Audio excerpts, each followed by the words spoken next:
Experto en Derecho Constitucional Alberto Borea Odría, quien además tiene experiencia política porque ha sido militante social cristiano y ha sido un militante por el referéndum en un momento dado, el Foro Democrático a fin de los años 90 y lo hemos recordado también como abogado defensor del expresidente Pedro Pablo Kuczynski, una sesión parlamentaria que no hemos olvidado. Señor Borea Odría, usted ha venido sosteniendo que las desgracias que estamos enfrentando, es decir, la polarización exacerbada, viene de larga data y es consecuencia del debilitamiento institucional general en nuestro país, que según usted es causado por la desaparición del centro político en beneficio de los extremos. Explíquenos, por favor, esta visión de la realidad de nuestro país. Sí, efectivamente, la falta de partidos políticos se debe, entre otras cosas, a la exacerbación del individualismo que se promovió con el golpe de 1990, con el desbarranco, 92. Del 92, con el desbarranco de los partidos políticos que se acomplejaron en 1992 y se avinieron a lo que decía la propaganda de Fujimori y Montesinos, en consecuencia la desfiguración del APRA, la caquetización del PPC y luego los partidos que aparecieron no fueron partidos con doctrina ni con pensamiento, sino fueron partidos casi personales. La T de Toledo, la K de Keiko, PPK de Kuczynski, la O de Ollanta, es decir, puramente personales, sin ningún tipo de doctrina, sin ningún tipo de pensamiento de a dónde tenemos que llevar al Perú. Y en consecuencia eso es muy fácil de polarizarse. Ahí faltó una estructura de centro durante todos estos años que permitiera efectivamente recoger lo bueno de un lado y recoger lo bueno del otro y consolidarlo dentro de un planteamiento, porque el Perú no es ni un extremo ni otro extremo, el Perú somos todos. Eso cuando hablan de que el Perú es así, el Perú es, yo soy el pueblo del Perú cuando he ganado por un voto, eso es un absurdo. Es decir, están expropiándole a la mitad de los peruanos su derecho a ser parte del pueblo. El pueblo del Perú, la voluntad general, para usar los términos de Rousseau, no puede ser comparable al resultado de una elección donde adicionalmente se gana por un voto. Sí, pues, ahora bien, hay críticas que se le hacen a usted y a algunos de sus compañeros de haber creado el Foro Democrático, que jugó un rol muy importante, y cuando eso pudo ser el embrión de un partido político moderno y de centro que integrase buena voluntad de varias partes, decidieron no hacerlo y terminó diluyéndose. Entonces, ¿en qué estamos? Bueno, Fernando, eso se debe a que uno es esclavo de su palabra y dueño de su silencio. Cuando nosotros comenzamos el Foro Democrático con Rodríguez Rabanal, con De la Flor, con Ángel Delgado, con Julio Kotler, estaba Aurelio Loré de Mola, Harold Forsyth, en fin, cuando empezamos esto decidimos que no iba a ser un movimiento partidario y pedimos el apoyo de todos los sectores y había gente entre los primeros firmantes, entre los 200 firmantes, de todas las tendencias, inclusive gente de izquierda, grandes amigos nuestros, porque tú puedes discrepar, pero puedes ser amigo, como Rolando Breña, como Barrera Bazán, etcétera, etcétera. ¿No les asustaba que fueran comunistas? No, a mí no me asusta que sean comunistas, lo que me asusta es el comunismo, es decir, que lleguen al poder y que pretendan hacer eso. Ahí sí vamos a discrepar y vamos a discrepar fuertemente. Pero, digamos, en recuperar la democracia han actuado en conjunto en todos los países de Europa, y tú lo sabes muy bien porque tú has vivido en Europa. Bueno, el general de Gaulle tuvo 4 ministros comunistas. Exactamente, y en Italia, pues, naturalmente, ¿no? Y Partigliani y todos los demás. Pero bueno, el tema está en que nosotros nos habíamos comprometido a no convertirlo en un partido. Hubo una discusión en el foro, más que discusión, una conversación en el foro, cuando ya estaba terminada, ya habíamos concluido el tema del referéndum en el año 98-99. Y nosotros lanzamos las ideas de las primarias para que el pueblo presentara, para que el país presentara un candidato contra Fujimori. No quiso Andrade, no quiso Castañeda, tampoco quiso Toledo al comienzo, no quiso ninguno. Todos querían ser el candidato y que eventualmente todos se pusieran detrás de él. Ahora, resulta entonces que usted parece representar a ese enorme sector social y político que está en el medio, sí, que no se haya representado ni por un candidato ni por otro, y que está siendo testigo de una, yo no sé si llamarlo película de mala calidad, de exacerbación, que no se sabe a dónde va a llegar. ¿Cómo juzga todo lo que se ha hecho hasta ahora, por parte de las instituciones y por parte de los actores políticos respecto de la segunda vuelta? Bueno, muy mal, porque eventualmente tú no te puedes apropiar, digamos, del país, que es lo que pretenden unos y otros, con 10% de votación, y que están además en los márgenes del sistema político, uno en el margen izquierdo y otro en el margen derecho. Y no se dan cuenta que en el medio hay 80%, que no es que en la segunda vuelta votó por ellos, en la segunda vuelta descartó a uno de ellos. Es decir, lo trató como mal menor. Y tú no puedes realizar, por ejemplo, cosas atolondradas sobre la base del mal menor, porque eso es generar efectivamente confrontaciones. Cada elección hace que los candidatos se traten de distanciar unos de otros. Cuando hay procesos de construcción, que es cuando el presidente asume y tienes que dejarle la posibilidad de que gobierne, más bien todos deben de tratar de agregar. Pero en todo proceso eleccionario, eso parte de la ciencia política mundial, siempre los candidatos tienden a separarse. Claro. Entonces, ahora, permítame, porque sí, el tiempo corre, comprender su punto de vista respecto de algunos temas concretos. La gestión hecha por Keiko Fujimori ante el presidente de la República para que él solicite una auditoría internacional, ¿qué le parece al constitucionalista que es usted? Bueno, está dentro de las facultades del presidente de la República y en lo que dice la Carta Democrática Interamericana. La Carta Democrática Interamericana dice que cuando se considera que ha habido una situación democrática irregular, se puede pedir el auxilio de la OEA. ¿Pero quién juzga eso? ¿Quién juzga si es irregular o no? Eso, lo juzga en primer lugar el que lo pide. El que pide es el primero que juzga. Entonces dice, sí, puedo activar la Carta Democrática Interamericana. Y el segundo que lo juzga es la OEA. O sea, el órgano que está llamado a hacerle caso o a no hacerle caso, a querer o a no querer. Ahora, ella puede haber planteado ese tema porque entiende que efectivamente ha habido situaciones de confusión o eventualmente de fraude, y cuando digo fraude no digo fraude general. El fraude, de acuerdo a la Real Academia de la Lengua, significa sencillamente una inexactitud, es decir, una vocación de engañar. Entonces tú puedes querer engañar en lo mucho como puedes querer engañar en distintas mesas. Hubo un video donde esta gente de Perú Libre, antes de las elecciones, instruía a sus candidatos con respecto... Yo he preguntado en calles y plazas, de cuándo es ese video, quién aparece ahí, nadie me ha sabido decir. O sea, es un documento Por eso, son percepciones que si Keiko Fujimori quiere plantearlas, las plantea, pues, y si Sagasti entiende que son, las presenta. Si no entiende que son, no las presenta. De que el presidente de la República pueda pedir una auditoría que contradiga los términos del informe de la misión de observación. Me parece difícil, efectivamente. Tendría que haber contundentes razones, y ya no solamente insinuaciones, sino contundentes razones, ¿no? Pero no versión de parte, sino una versión de alguna institución internacional, una institución que no sea parte interesada. No, pero la parte es la que es como en un juicio. La parte interesada tiene que llevar las pruebas, tiene que establecer cuáles son las situaciones para que el juez decida si tiene razón o no tiene razón. Entonces, lo que ha tratado de hacer Keiko Fujimori es decir, bueno, en este caso y en otro, el de más allá, ha habido trampa. Y se ha ido al Jurado Nacional de Elecciones. A mi gusto, el Jurado Nacional de Elecciones ha debido de tener una actitud bastante más imparcial que la que ha tenido durante todo el proceso electoral.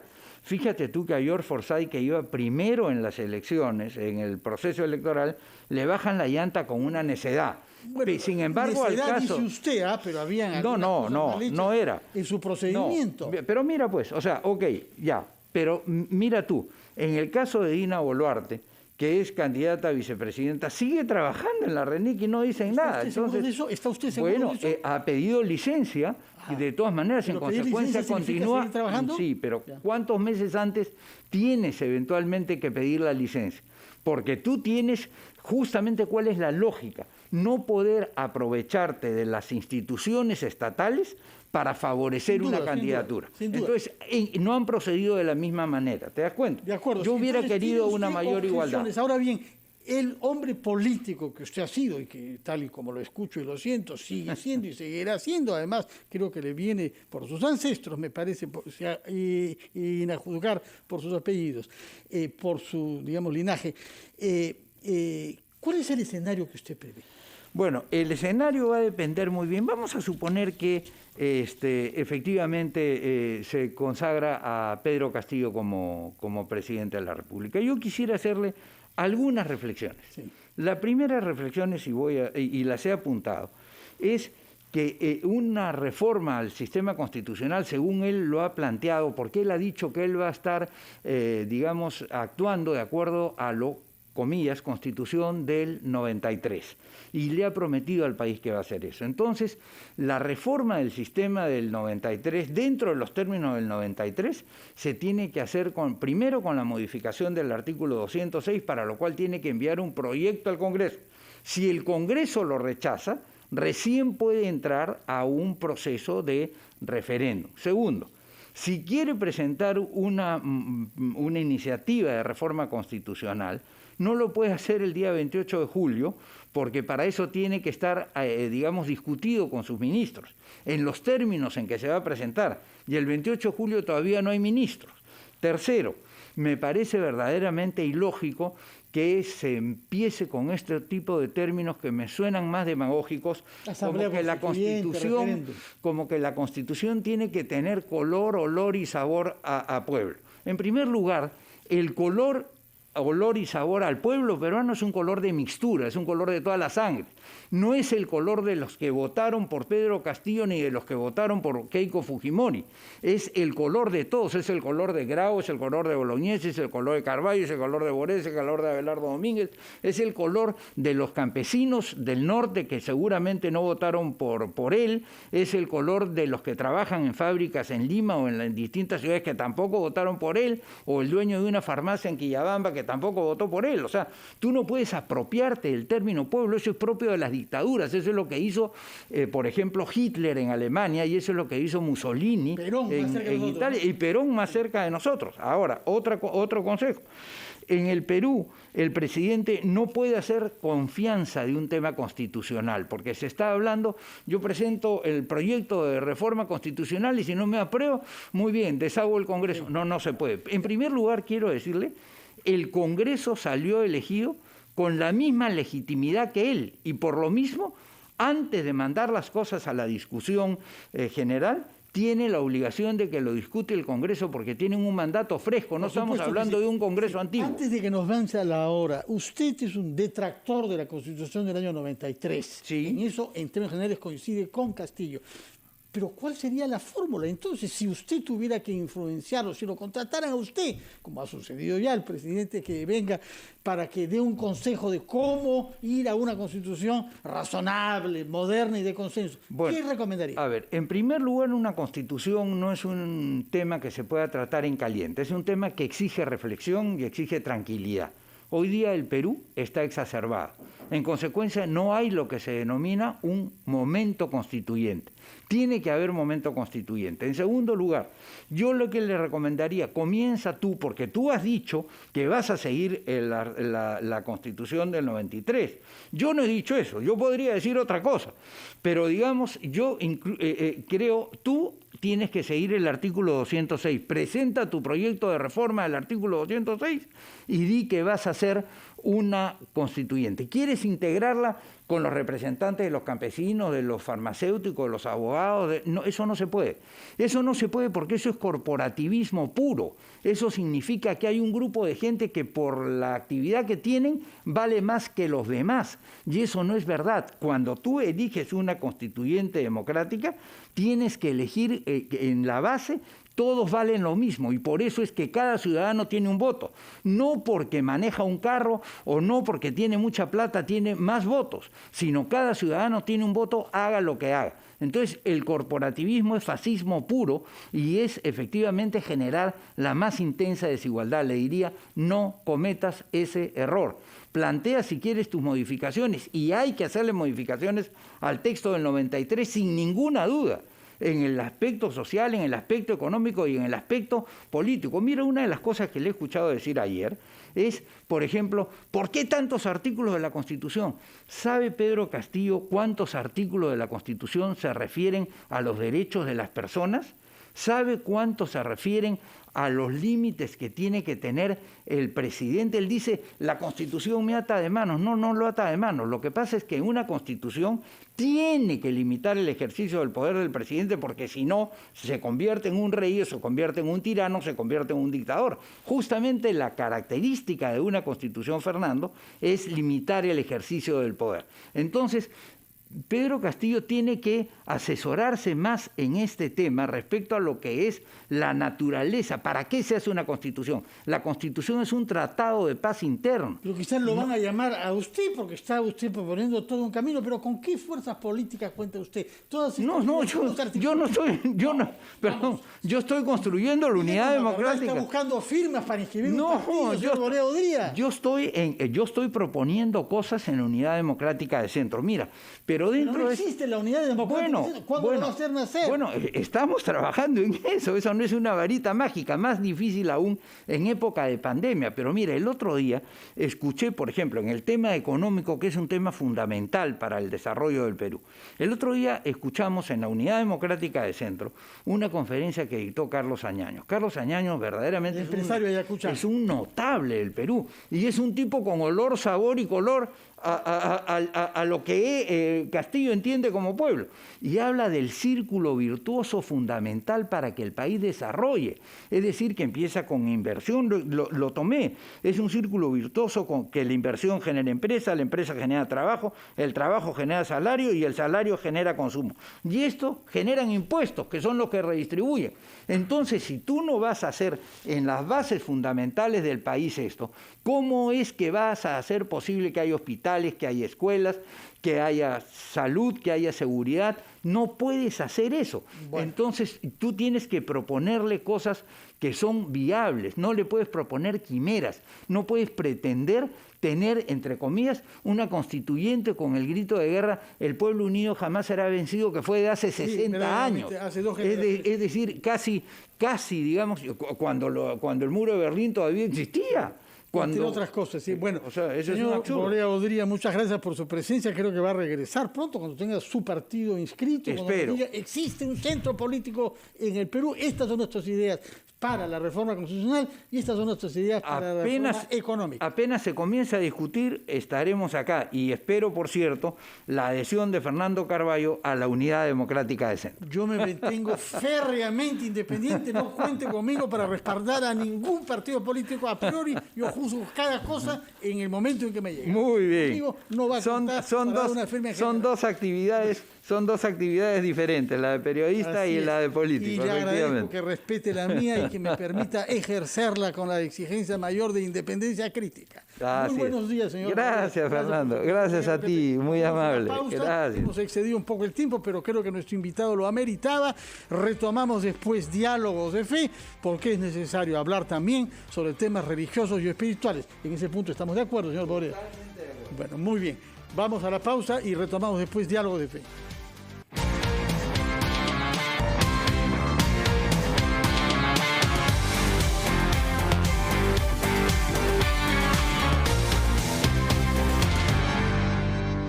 Siete años antes, las portadas de revistas, los anuncios memorables de leyendas infinitas, los conciertos, donde el puño se agita y la garganta grita.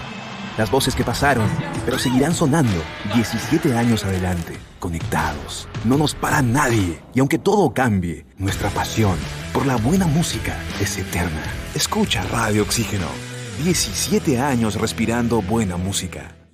En el 2020, nuestra labor al servicio de los peruanos fue reconocida por la empresa consultora Merco, convirtiendo a RPP en el único medio de comunicación del país dentro del ranking de las 20 empresas más responsables durante la pandemia, ocupando el puesto número 8. RPP reafirma su compromiso con el Perú, brindando responsablemente información útil.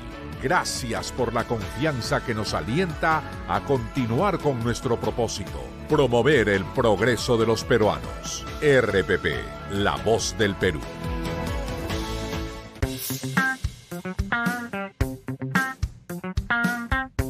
Hola, soy Walter Eizaguirre, experto en finanzas personales. Hoy día quiero hablarles de la mejor forma de hacer un presupuesto en tiempos de crisis.